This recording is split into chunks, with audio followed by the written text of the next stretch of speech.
Hi, everyone. I'm Ravi Kapoor. Very pleased to be with you here on Indian Independence Day with a couple of folks that have so much knowledge about the game of cricket that we couldn't resist but putting on the special presentation for you.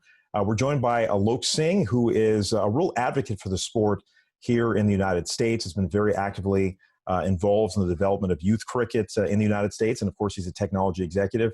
And we have Gary Kirsten, whose name, if you know cricket, you know the name Gary Kirsten. He's been involved at the highest levels of cricket in South Africa as well as in India, has had so much tremendous experience and success over the years. And it's hard for me to even explain all of his success over the years because the resume is quite impressive and I don't want to make him blush. But I'm very pleased to have both of them on. And tell us both about where cricket is today. Obviously, 2020 is a year like any other that we've experienced. Sports shut down globally, and cricket, like other sports, were affected. In the United States, we've had college football canceled in the fall. The NBA was postponed. Major League Baseball lost many months. And certainly globally, cricket is a sport that a lot of Americans are not necessarily attuned to, but there was significant impact to the sport of cricket. So let's start there. What is the impact of the pandemic on the sport of cricket globally? And also talk about your role in the cricket ecosystem. Let's start with you, Gary. Well, thanks for having me on the show, and it's great to be here in the name of American cricket. I never thought that day would ever arrive where I'd be having a conversation around it, but it's great that the sport is gaining some traction in America, and look forward to lending a hand in growing it in that country. But I think in answering your question, the pandemic has affected cricket, I suppose, like any other professional sport. I suppose the one thing about cricket is that it is a truly global sport. Over 90 countries play the game of cricket in one way or another in the world. And certainly at the professional level, it's affected like every other professional sport. In fact, one of your biggest domestic tournaments called the IPL, which is the Indian Premier League, is about to begin next month in Dubai. They couldn't host the tournament in India because of the pandemic, but they've moved it to Dubai. They have moved the tournament around the world in previous years for different reasons, but they're going to be playing in empty stadiums, which is going to be very unusual for IPL because it's normally a 40,000 to 50,000 people match literally every game that is played. So it has affected it, but it's great to see that a tournament of that stature in the world is about to start.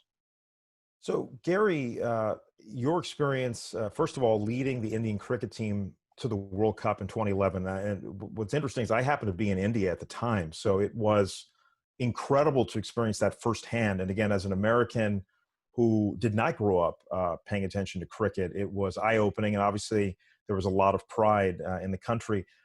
Tell me about the joy and obviously the camaraderie that's built around the sport for those folks in the United States that aren't aware of it, and the impact now moving forward. We hope this pandemic doesn't last forever, but the reality is, will things change? Will the way the sport is played and conducted change in light of what's going on right now? Well, that's a big question. I don't know if I know the answer to that, but my sense is it won't. It will go back to what it has always been, and like any other professional sport, it needs atmosphere. It needs people in the stadiums, and I think that plays a very big role in the success of a professional sport of this stature around the world. In playing international sport and playing country to country sport is an amazing thing. I mean, if you do understand the Indian national team, it is the most supported sporting brand in the world. So cricket is a massive part of India's national psyche and its emotion, the Indian emotion. So, and they really are the leaders of the game in many ways, in terms of the interest, in terms of the economics of the game. It's massive in India as well. So I guess all cricketers from around the world center themselves to India in terms of how the game is developing and growing. We now have different formats of the game, which makes it complicated for those who don't understand cricket, but great fun for those who have been involved in the game for a long time. So Alok, fill in some of the gaps in knowledge for those folks who are just unaware, like I have been for most of my life, about the impact on the sport that Gary has had, as well as where cricket is today. Certainly there, with the influx of immigrants into the United States, and obviously a huge rise in the Indian American and the South Asian community more broadly, there are so many more folks in the United States that are tuned to what's going on overseas when it comes to these cricket leagues, and there's been so many that have developed.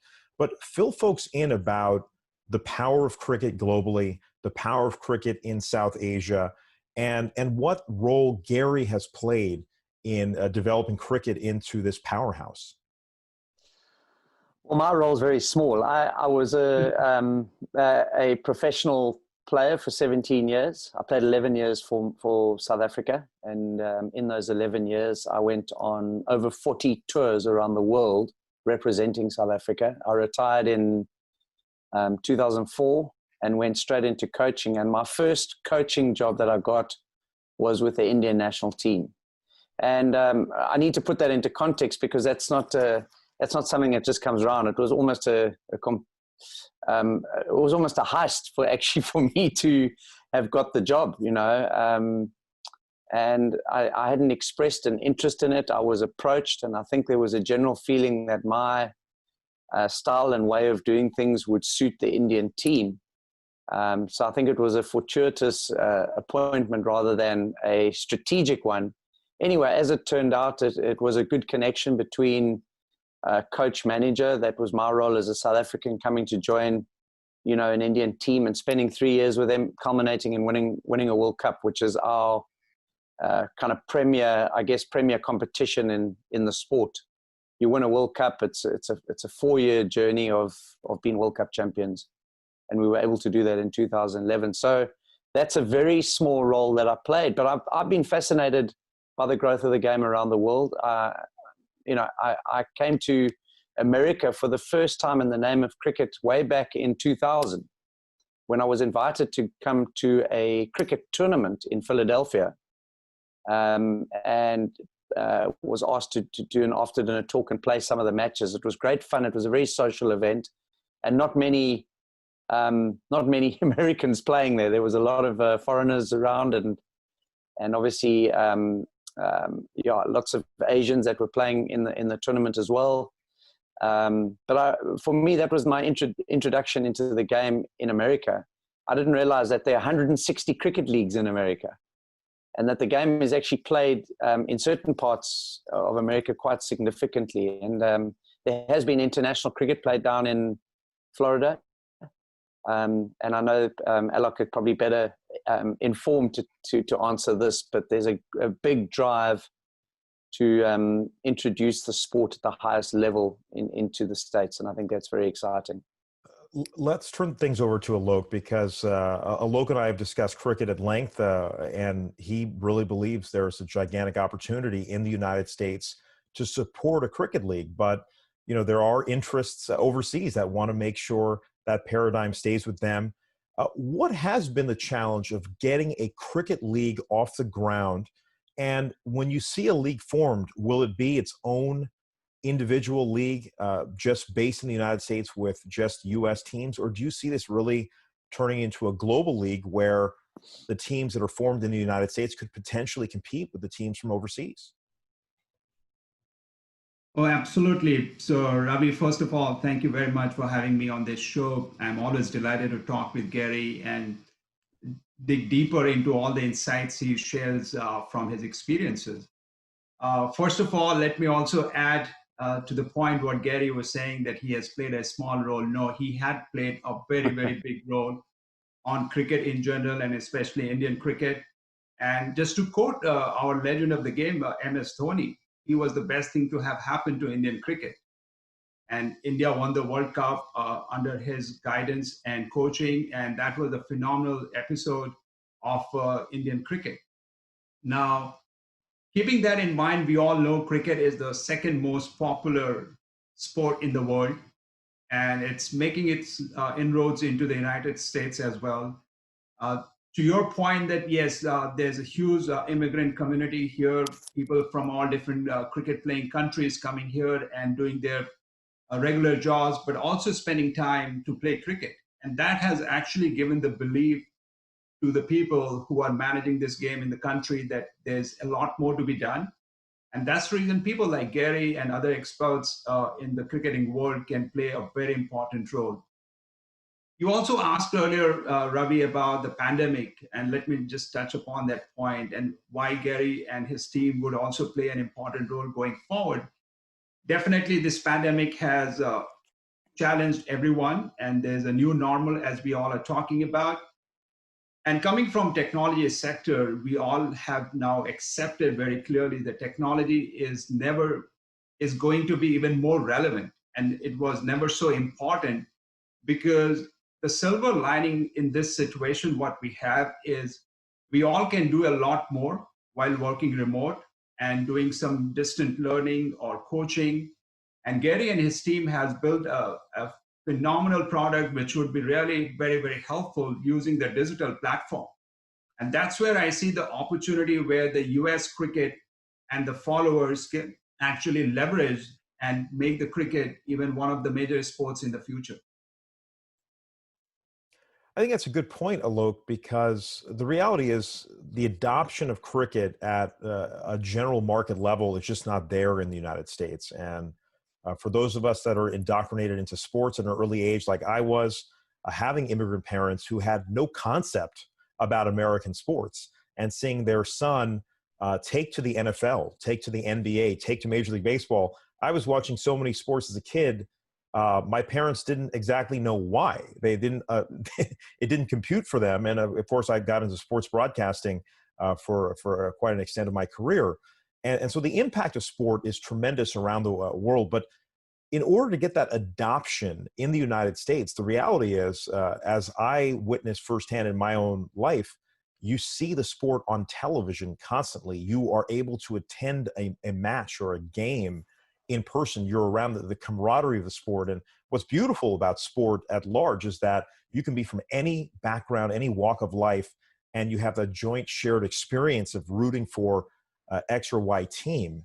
And there's something very powerful about that, especially at the local level or a national level. So what do you think it'll take for cricket to overcome the challenges that are already presented in the marketplace? Because these entrenched powers are not going to let go of those marketing dollars very easily. They have effectively monopolies in their categories. You know, some of the big leagues they have antitrust exemptions. And so they're very influential in this country. How does cricket pervade into American culture, knowing that there are other sports that are taking most of the oxygen?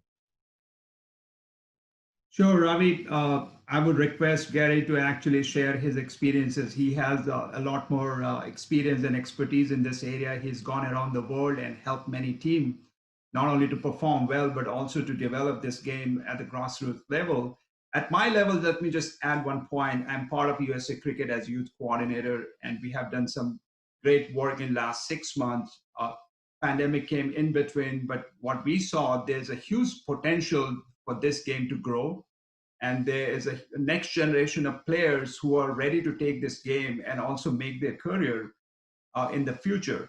What we need to do, learn from the soccer administration of the past, how they developed that game, and now it is one of the major sports in the country, and our women's team is actually the world champion. So there's some learning, and there's a latent demand as well in the market. And our USA Cricket team has been putting together a good plan. We were supposed to start the minor league this year. It has been deferred to next year because of the pandemic, but the team is working behind the scene to make sure it gets going. Now that's where, you know, Gary and other experts play a very important role.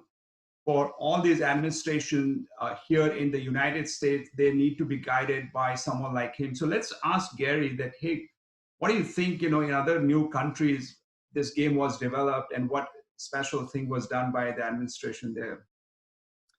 Yeah, and that's a good question, and always a challenge for cricket. You know, how do you move into new markets? And you know, I've got one simple answer to that: you've got to create aspiration. And if you can build aspiration into a sport where a young player who shows potential can go on and make a living out of playing the sport, he's going to continue to generate. He's going to be interested. And I'll give you one example of a country that I've spent quite a lot of time is in Holland. And they only have 7,000 or 8,000 cricketers in their entire country across grassroots right through to their professional league, which is a very small league. They've built this a new T20 league called the European T20.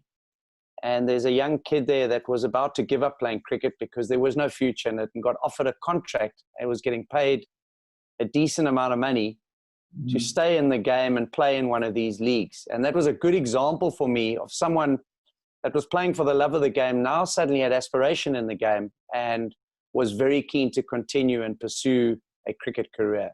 And I think that was a great example of what could happen in a country like America. If you bring in a professional league and you build aspiration into the sport, it's televised, people see it very quickly. And then obviously a role that is very dear to me, you beef up the coaching systems so that at junior levels, the coach education programs are really strong. You start to create talent at a young age, and then build them into this aspiration of playing in the leagues.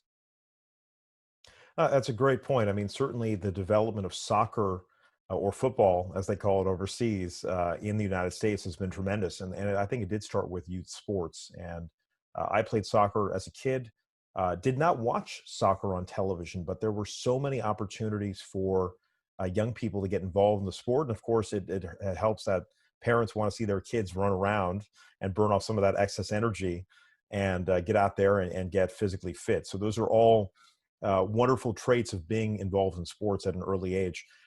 Let's talk about the basics, because I know one of the challenges that Major League Baseball has had in the United States is that you need people, you need equipment, you need a place to play, you need a proper field. And I know for those of you in this audience that watch baseball and know about Willie Mays, he used to play stickball in the streets because they didn't have a whole lot of giant grants to play on, but he would just play on the street with a stick and a ball, and he learned how to play baseball at the highest level. For cricket to expand throughout the United States and to build that foundation, what kind of infrastructure needs to be developed in the United States? Do you want to answer that, Alok? I'll let you, Gary. Yeah. Ravi, that's a good question, and I think that's one of the biggest challenges is that there isn't infrastructure that is required. Cricket's not like football where it's easy to create a surface and to have a pickup game. I think it's a lot easier. Cricket requires a decent surface first of all, and then it requires a pitch that the game can actually unfold on between batsman and bowler. So I think there are challenges there. For me, my best learning on that is use one region as an example of what is possible, and then build from there and expand it. And I think, again, I refer back to Holland because I've been there a lot.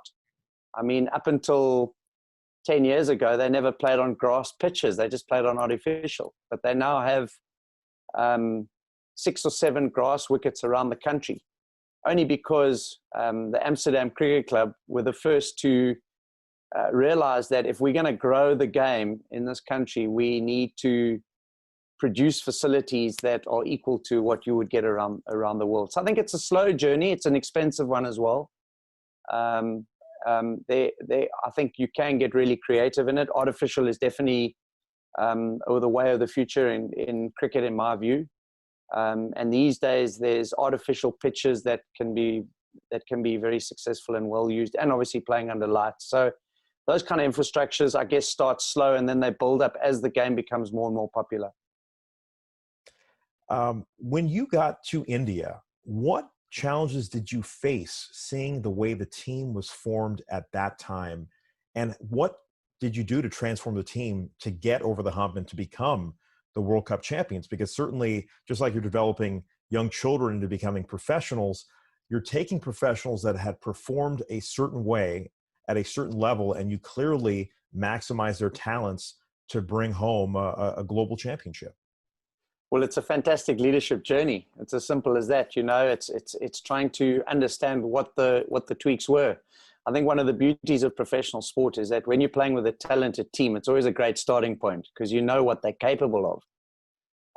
And for me, that's one of the beauties of teams is that you realize the potential of this team, and then how do you tweak it in such a way that you can actually get the team to realize its full potential. And certainly when I joined the Indian team, there were a number of factors that were suggesting that they weren't performing to their potential. But the one thing that was great is that it was full of potential and full of talent. And it was just us to really working out how to, I guess, get everyone in that team to fly in formation and really for a group of very talented individuals to start playing for a higher purpose. And I think every sports team needs that. They need to understand what that higher purpose is. You know, do I play for the name on the front of the shirt, which is usually your team badge, or do I play for the name on the back of the shirt, which is usually your name as the professional player? And you know, my sense that there was a bit of disjointedness in the team, and that there was a lack of trust in the system, and that players had kind of defaulted to just representing themselves and not really playing for that bigger purpose. And I think it was my responsibility as a coach to, first of all, highlight it, and then second of all, to begin a process of behaviors that, you know, that allow the team to operate as one, flying in formation for a bigger purpose. A simple example would be, you know, do you come out and train together, or do you train separately when it's a team training day? And when I arrived there, they trained separately. When I left, they were all training together, you know, and it was just to understand what that higher performance, that higher purpose is, and how important it is, especially when you're working with a team for a specific goal that you want to achieve. Tell us about that team construct, because cricket in many ways there's an individual aspect to cricket where, you know, the batsman's up there and it's up to him to perform. But of course you have the team dynamic as well, because collectively they all have to perform for you guys to win and get ahead. So what are you doing on a one-on-one basis to help folks enhance their performance? And then how do you use that as a collective mechanism to improve the overall team?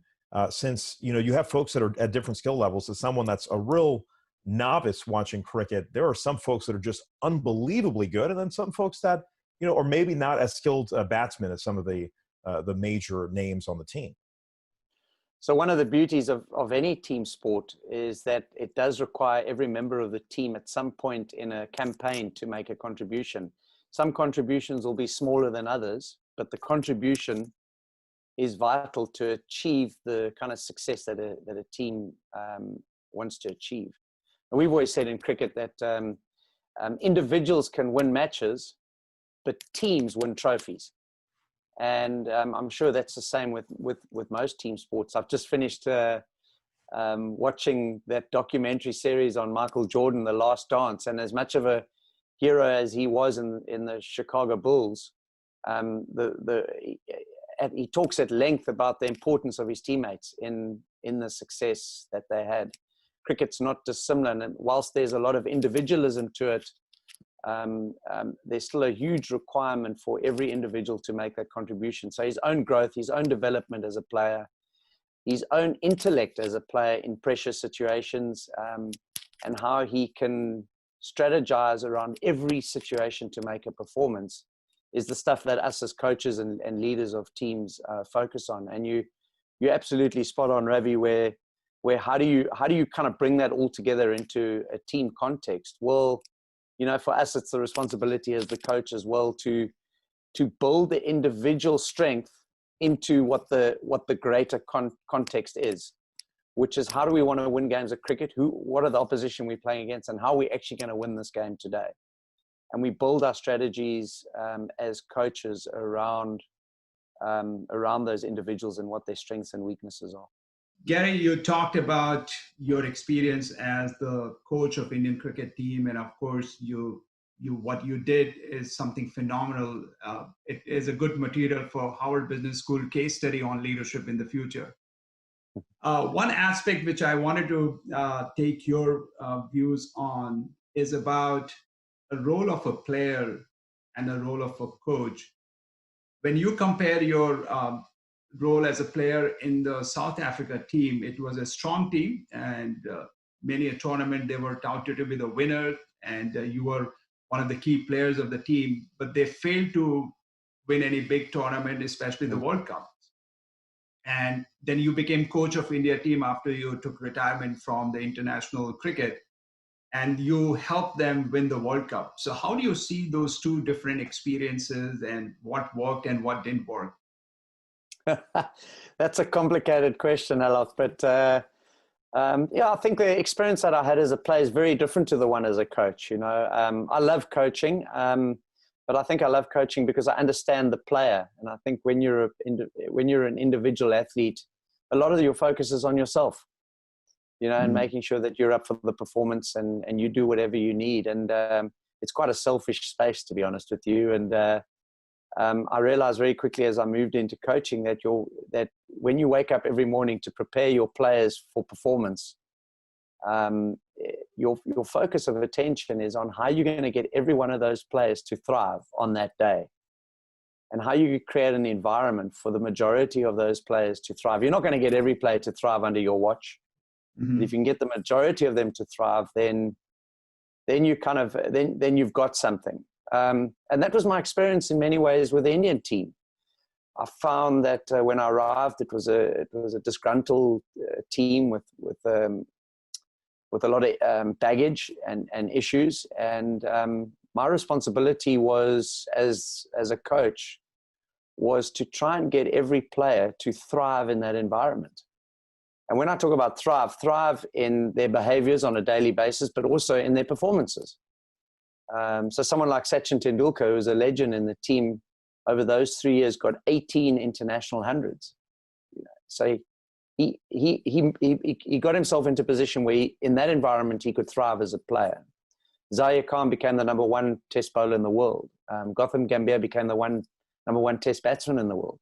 Virender Sehwag got one of the most audacious 300s I've ever seen in the game in Chennai. So I think the guys were really performing at their optimum and at their fullest potential. My journey with the South African team as a player was a very different journey, because there I was focused just on doing well as a player, and we had the disappointment of losing in the semi-final of the World Cup, where we had a very good team and a real good chance of winning that tournament, to be honest with you, and we never did. So it was a bit of a frustration, but I'm a realist. I kind of move on from that emotion and carry on with my life's journey. That's a very good point, Gary.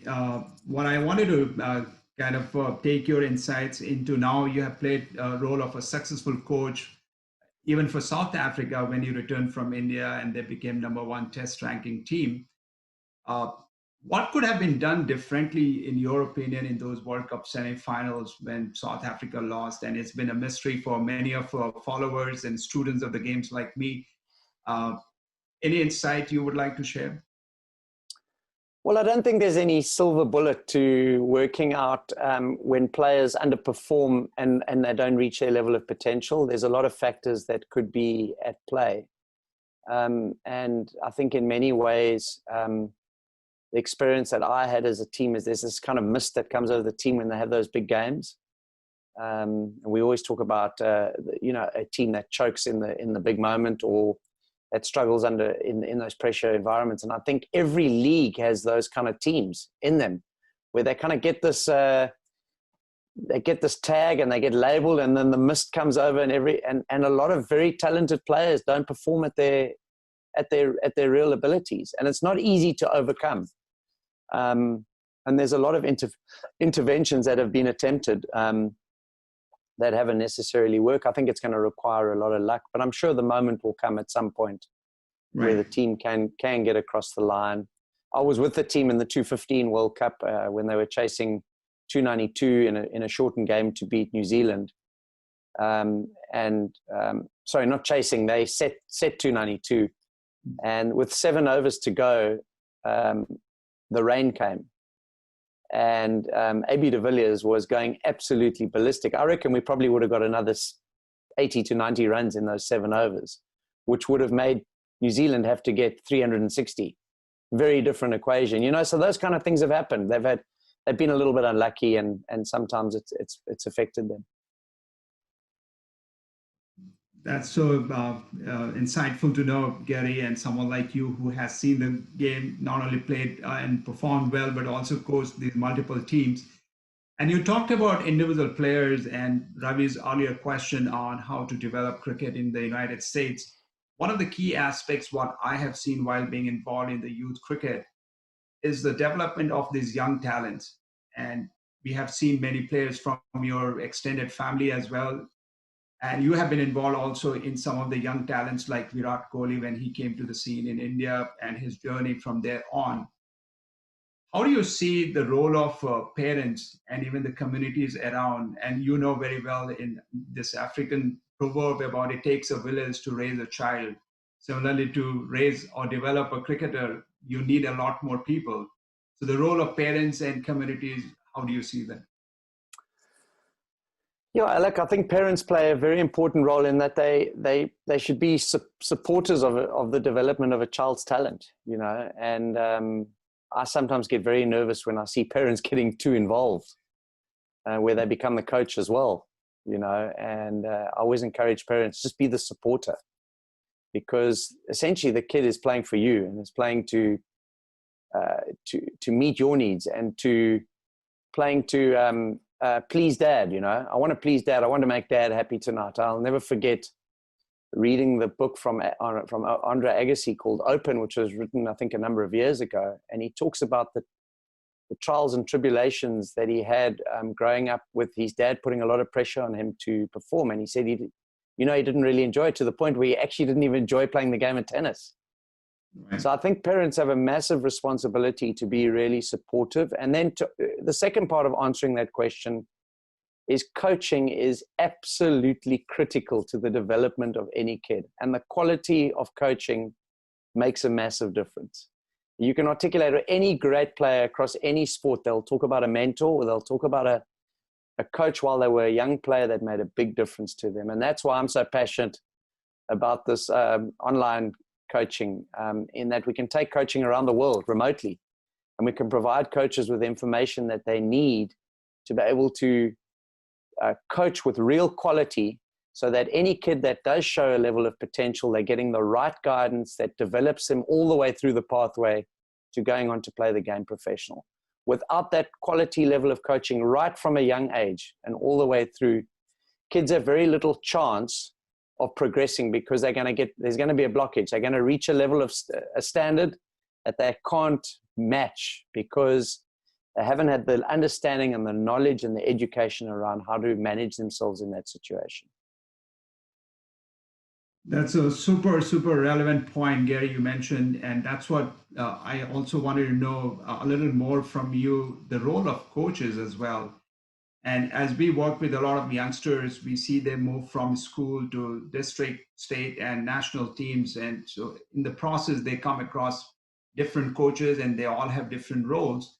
But right in the early stage of their career, there's also a little bit of risk of overdose of techniques and the explanations, and they're getting too bogged down with all the nuances of technique compared to enjoying the game or the fun part of the game. What would you advise coaches to actually think from that point of view and balance their approach? Well, I think coaches really need to be taught what to do, I think they need to understand what is their role at the various age groups. Are you as a coach of an 8-year-old making the game fun? Are you as a coach of 11-year-old making it fun but working on the fundamentals of the game? Are you as a coach of a 16-year-old teaching him about game strategy? are you as a coach of a 17, 18-year-old teaching him about how to manage pressure? And I think through every age group, there are coaching needs and understandings that become very, very important. And, you know, for me, the definition of coaching is facilitation of learning, not instructing. Because, you know, like any sport, you know, at a young age, you're teaching a kid the basics of the game. But as that kid starts to develop, and I've found even in cricket, 10, 11-year-olds start to develop a really good bat swing. You finish coaching them on technique. Now you've got to coach them the nuances of the game. And that coaching comes from the facilitation of learning. You need to ask good questions. You need to get them to understand how to play a certain way. And you need to let them build their own identity as players. And that's something that we focus on even at the, you know, at the professional level. But I think coaching at between the ages of 11, 12 and 17, 18 are the most crucial years to develop players that will, you know, suddenly the American League has now been around for 5 years. You've got a young player that's come through a junior program and a system. He gets picked up in one of those leagues and he's ready to go as an 18-year-old. He's not getting taught in the professional system. He is ready to play professional cricket. And those pathways need to be well coached, well managed, and structured and organized. I'd like to expand upon that, Gary, because I think it's a wonderful point you just made about mentoring people and guiding them as they progress and showing them the right techniques at certain age levels. Tell us about the turning point about the Indian cricket team that you led to the World Cup, because here you have a bunch of professionals who ostensibly are some of the best in the world. And yet they did not have it all together until you showed up and showed them a different way. So what was that way? And how did you get them to flip that switch? Yeah, so Ravi, I think for me it was really a process of self-awareness. So my job was to facilitate that process, and all I did was I became very curious as their coach. I wanted to know everything about Indian cricket. I wanted to understand how each player kind of grew his game from the beginning through to the end. I literally asked every player how he started out in his cricket career. So I wanted to get to understand the identity of each player. I wanted to understand Indian cricket at a deep level. I wanted to understand the Indian people and how they operated. One of the best pieces of research that we did was the Indian military, and how over a history of India, how India always retaliated in war. They never actually took on a war, you know, they only retaliated. And it really helped us in building strategy around our cricket team as well. That we were okay if we had a slow start. We were okay if we weren't the ones out the blocks first, but we knew we had a massive strength as a group of people that we could come back in very tough situations, and that we could retaliate and we could make the kind of performance that we need to. So I think for me, it was a real fact-finding mission. I had to spend the better part of 9-10 months. And remember that in sports coaching, you don't have much time, because if the performances don't stack up, they'll get rid of you very quickly. So it was a fact-finding mission just to get to understand the individuals and what they wanted as players and what I felt was needed for them to thrive as a group of people. I knew I had a talented bunch of cricketers, but I also knew that they were operating as individuals. And they were, you know, when teams get put under pressure, individuals go into survival mode. And what they do is they make performances at the right time for themselves, but at the wrong time for the team. And we kind of, I think we kind of, as a group of people, we realized that, and we co-created a new path. You know, we sat together and we said, let's be really hard with each other and honest. And what is this new path going to look like? Because then it was my responsibility as a coach to drive those new behaviors, but that was co-created. So it was easy, you know, when I had to call someone on a behavior that was in the old days, it was easy to call it because that was what was agreed upon. I want to expand upon that actually in just everyday life. For those of us who are unlikely to hit the World Cup stage, as much as we may all have dreams of performing at that level, for those of us that just work in regular business, have a regular job, how do you apply some of these methods, some of these techniques that you have learned over time to train these highly skilled athletes? What techniques can you apply to just an everyday job, whether you're a student or a business professional? What are some of the strategies that you could tell folks to implement in their own daily life? Well, I think it's relevant across any industry, to be honest with you, because we're all leaders in one way or another, and we all thrive in community. And in community, you've got people that are leading and determining the path of those that are following. So there's a massive responsibility that you play as a leader. But the best way to do it is to articulate a story. But I got back from the World Cup in 2011, and I was asked by a friend of mine who runs an accounting firm in Cape Town whether I would do facilitate a management leadership session with his 20 managers in his office. Got 100 people working in his business, 20 leaders and partners in the business. And we had a fantastic day just shooting the breeze around a whole lot of different concepts and ideas around leadership and around teams. And we get to the end of the session, and after the break, and I come back and I say to the group, I've got one last question to ask you. And that is, what are each of you going to do differently tomorrow when you go to work? And there was a deathly silence because I don't think anyone wanted to kind of stand up and be accountable to the others. And eventually the CEO, who was the main head of the business, who invited me to come and do the session, stood up and he said, well, I've got a confession to make. And I thought, this is going to get interesting. And he said, well, we've got 2 floors in this office space, and all the partners and the managers are on the 4th floor, and all the kind of clerks and auditors are on the 3rd floor. And my confession is, we're in May, and I have not been down to say hello to anyone on the 3rd floor this year.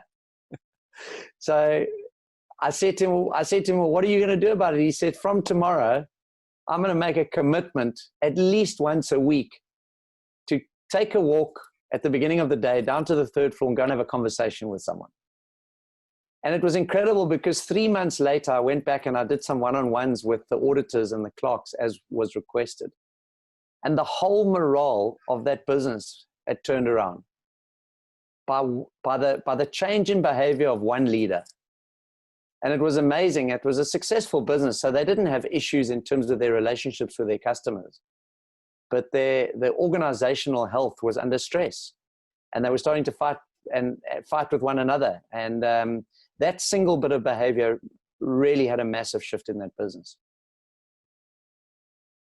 And Ravi, there's a very interesting aspect of Gary's own journey, and especially when he retired from international cricket. The coach assignment for India team was accidental, in my opinion. And it's kind of second innings of his life. And he performed even better as the coach compared to what many other coaches came to the India team and to help them. Now, this is something very interesting for all of us who are managing such turn of events in our life and career as well. And Gary, you talked about leadership sessions which you conduct. How do you see in hindsight that turn of events in your life, which actually created a new course of life for you and your family? Yeah, I mean, listen, I look at it as a massive privilege and an honor. I've been to India over 50 times now. And for me, it's a second home. This year's the first year I haven't been to India in 15 years. And it's become a place of incredible beauty for me. It brings great emotions to me. And it's a beautiful country in the context of cricket specifically. I'm a cricket person, and to go to India is in the name of cricket is a really warm, beautiful place to go to. So, we won that World Cup final, and a group of players lifted me on their shoulders and took me around Wankhede Stadium in front of 50,000 people. And people have often asked me, what did that emotion feel like? And I said to them, there were 2 emotions I felt. One was incredible gratitude. As a South African, I was being applauded by 50,000 Indian supporters. Incredible gratitude. The other one was, it was completely and totally embarrassing, because I'm actually a very humble guy, and don't actually like the limelight at all. And that's why I only ever did, I don't think, more than 4 press conferences in my entire 3 years with the Indian team, because I've always viewed my job as behind the scenes. Get on with your job, do the work with your players. And, you know, when they do well, they can stand up and share their experiences in performance and on the field.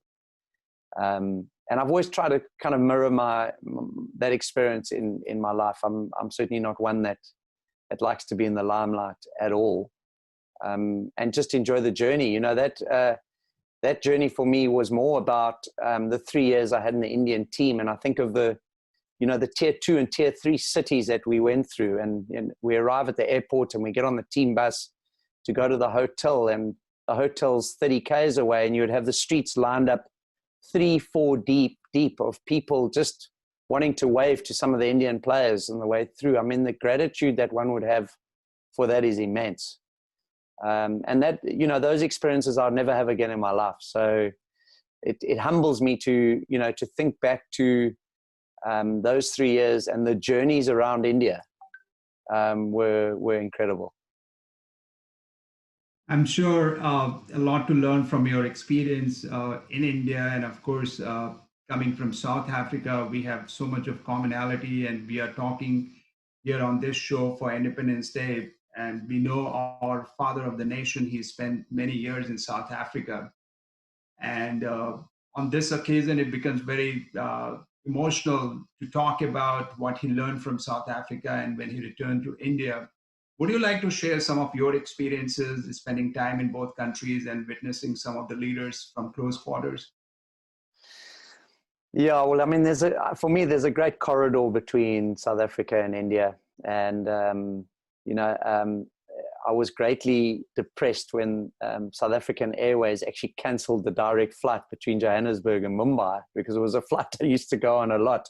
And I had to end up routing via Dubai and into India. But I think the history of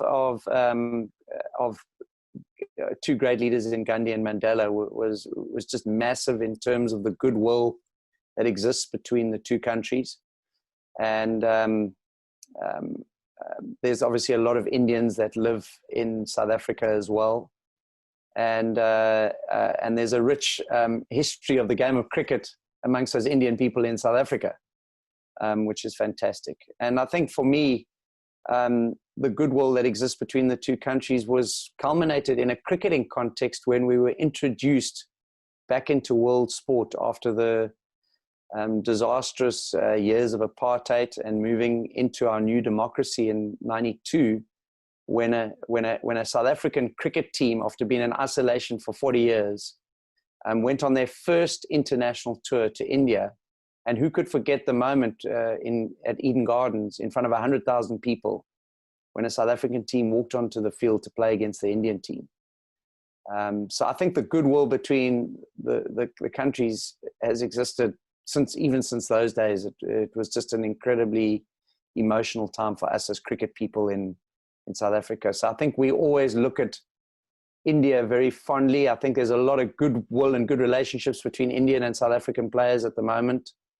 And obviously with IPL, South Africans love going to the IPL and love being involved in Indian cricket. Let me wrap things up here, Gary, with a question that I didn't expect to ask, but you watched The Last Dance, which was a really well done documentary. And for those of you that have not seen it, it featured the title run of Michael Jordan, who won 6 NBA championships without a defeat. He did it overcoming all kinds of obstacles, namely retiring and coming back, dealing with personal strife from the loss of his father, to seeing tension within the team. Other teammates wanted to leave, etc. And even the fact that the team broke up prematurely. They could have potentially won another championship. What did you take away from a guy like Michael Jordan, who excelled at the highest level where every single major NBA star was gunning for him. And he basically put that team on his back for 6 years, which is an incredible feat. What did you take away from that? And what can you share with our audience, given you've been at the very top of the game as well? Did Michael Jordan teach you something? Oh man, I loved that documentary. I was riveted. And, interestingly enough, and maybe it's because I'm a coach, but the person that stood out for me the most was Phil Jackson. He must have been an amazing man managing that group of players, and how he was able to, how he was able to get the best out of each one of those players. And obviously Jordan played a massive role in that as well. But I think the thing that stood out for me the most was how both Michael Jordan and Jackson realized what they needed to do to get the best out of Dennis Rodman, and kind of allowed him a little bit of rope. He loved the party by all accounts in the documentary, and kind of gave him some rope. But they knew that they could pull him back and that he could be a major contributor to the success of that team. So that was fascinating. And I just think, I try to just understand this guy, Michael Jordan, the ultimate competitor. And I think a lot of teams have those. The guy, Virat Kohli, is very simple. They lift other people's performances because of what their expectations and demands are. And sometimes that can get quite tough for individuals who are a little bit more vulnerable. But I do think that to have a go-to clutch player like that gives other players a lot of comfort. Yes, they might take a lot more of the accolades and they are hero worship more, but I think players accept that, and they accept that they can make a small, contribution. I think it was Steve Kerr. I mean, just the relationship that he had with him was amazing. And I think of that in cricket. There's lots of examples of, a MS Dhoni or a Virat Kohli and the important relationship that he can have with his players that bring out the best in that player. And the best in that player is not going to be at the level that a Jordan or a Dhoni or Kohli are, but it certainly will be at a higher, at his ultimate potential, which I think is the mark of what Jordan was able to do with those players. I'm very glad you brought up Steve Kerr's name, because if you think about these lessons, and I think that's part of what I'd like folks to get out of this conversation, just like I'm learning about peak performance and how you're able to coalesce these top athletes who were not cohesive at one point and bring them together, which I think we all do, whether you go to school or whether you go to work. Steve Kerr learned, had tremendous role models, learned so much about infrastructure to the point where he not only contributed to 3 championships as a player with the Bulls and 2 more as a player with the San Antonio Spurs, but then he went on to coach another amazing NBA team, the Golden State Warriors, who won 3 championships in recent years. And now that man alone has 8 rings, 8 NBA titles as a player and a coach, which is just an unbelievable accomplishment. And it shows you that there are building blocks to achieve that level of success. And certainly I took that away from the documentary as well. And certainly hearing your stories about bringing the Indian cricket team together, these are things that we can actually learn, and it's not necessarily innate. So Gary, absolutely. You brought out the passion for basketball in Ravi. Ravi is a huge fan of basketball. So it's good to hear from him as well on this aspect. Yeah, I mean, Ravi, you're spot on. I mean, I think it's just great learnings through sport. I mean, it's brilliant. There are lots of sports documentaries out at the moment. It's become very popular around the world. So I love watching them. I've just finished watching a series on the Philadelphia Eagles in their 2019 season. And, I was fascinated about that journey after I think they had won the Super Bowl the year before. Just fascinated about the journey that they went through and the learnings out of each of the relationships that existed in that team. I was amazed that one of the guys, I forget his name, who really struggled mentally with the pressures of the level of performance, but he was one of their key players, and how they helped him. They didn't just throw him away. They kind of, he got an extension on his contract, and they were working closely with him to make sure that he optimized his performances. But these sporting documentaries are fantastic learnings for us all in all walks of life. Well, no question. I grew up watching NFL football, and we had an absolute genius of a coach named Bill Walsh who reinvented pro football. Yes. And it was amazing as a kid to watch the professionalism, the accuracy, the fundamentals, and being able to, Bill Walsh, if folks aren't aware of his legacy, he won 3 championships as a coach, but effectively he built the 49ers dynasty, which ended up winning 5 championships over about 15 years. And Walsh actually was a boxer as a young man.